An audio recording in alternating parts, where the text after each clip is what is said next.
ধীরু কাকা আমাদের দেখে বললেন, এসো আলাপ করিয়ে দিই, ইনি বনবিহারী বাবু, যার চিড়িয়াখানা আছে। আমি অবাক হয়ে নমস্কার করলাম।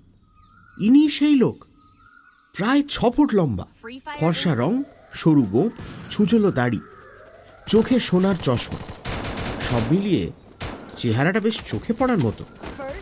আমার পিঠে একটা চাপড় মেরে ভদ্রলোক বললেন, লক্ষণের রাজধানী কেমন লাগছে খোকা? জানো তো, রামায়ণের যুগে লখনৌ ছিল লক্ষণাবতী। ভদ্রলোকের গলার আওয়াজ দেখলাম বেশ মানানসই। ধীরু কাকা বললেন, বনবিহারী বাবু চৌক বাজারে যাচ্ছিলেন, আমাদের গাড়ি থেকে চলে এলেন। হ্যাঁ, দুপুরবেলাটা আমি বাইরে কাজ সারতে বেরোই।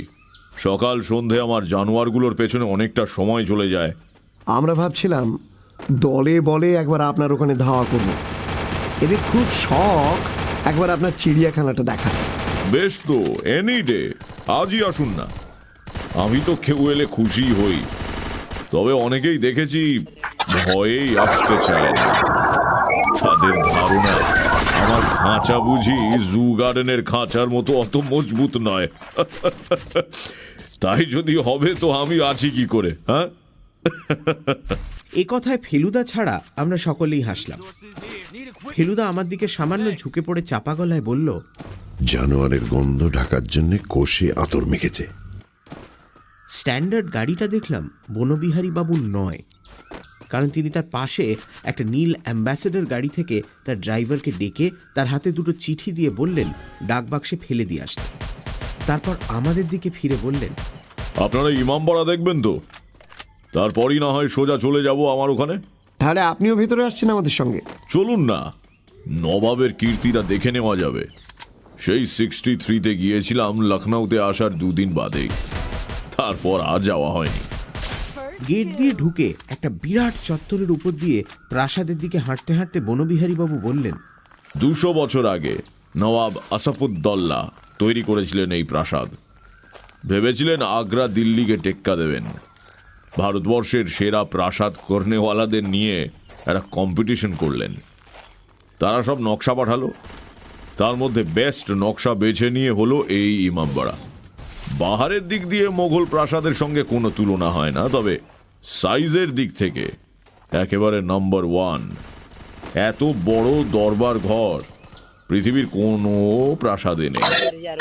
দরবার ঘরটা দেখে মনে হলো তার মধ্যে অনায়াসে একটা ফুটবল গ্রাউন্ড ঢুকে যায়। আর একটা কুয়ো দেখি, কুয়ো আমি কখনো দেখিনি। গাইড বলল অপরাধীদের ধরে ধরে ওই কুয়োর মধ্যে ফেলে দিয়ে নাকি তাদের শাস্তি দেয়। কিন্তু সবচেয়ে আশ্চর্য লাগলো ভুলভুলাইয়া।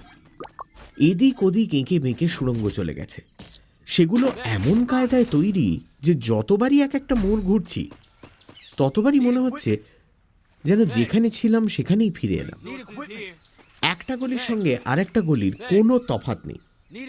দুদিকে দেয়াল, মাথার ওপর নিচু ছাদ, আর দেওয়ালের ঠিক মাঝখানটায় একটা করে খুপড়ি। গাইড বলল নবাব যখন বেগমদের সঙ্গে লুকোচুরি খেলতেন তখন ওই খুপড়িগুলোতে পিদিম জ্বলত। রাত্রির বেলা যে কি ভুতুড়ে ব্যাপার হবে সেটা বেশ বুঝতে পারছিলাম।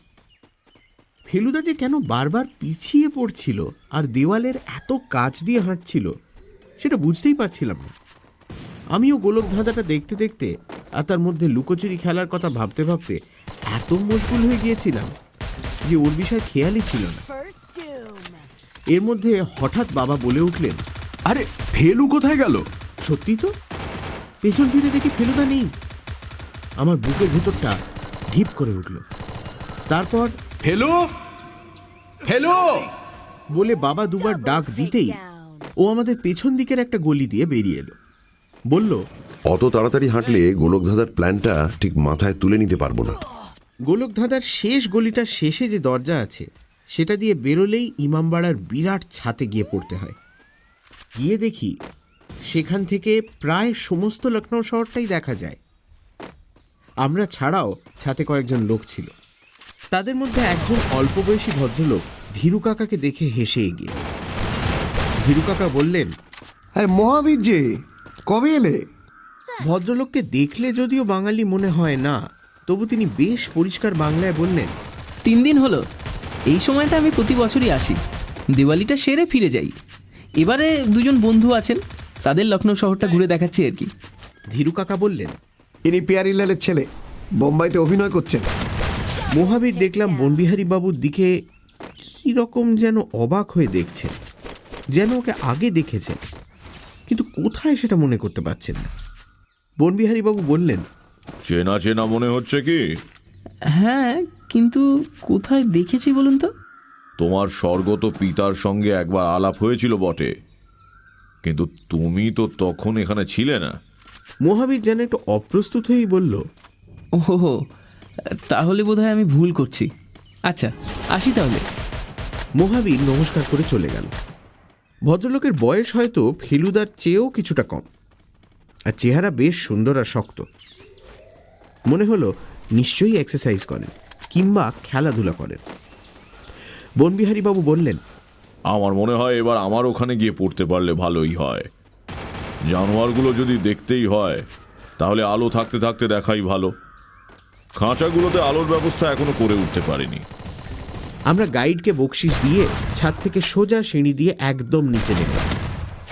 গেটের বাইরে এসে দেখলাম মহাবীর আরও দুজন ভদ্রলোককে নিয়ে সেই কালো স্ট্যান্ডার্ড গাড়িটায় উঠছে। বনবিহারী বাবুর বাড়িতে পৌঁছতে প্রায় 4টে বাজবে।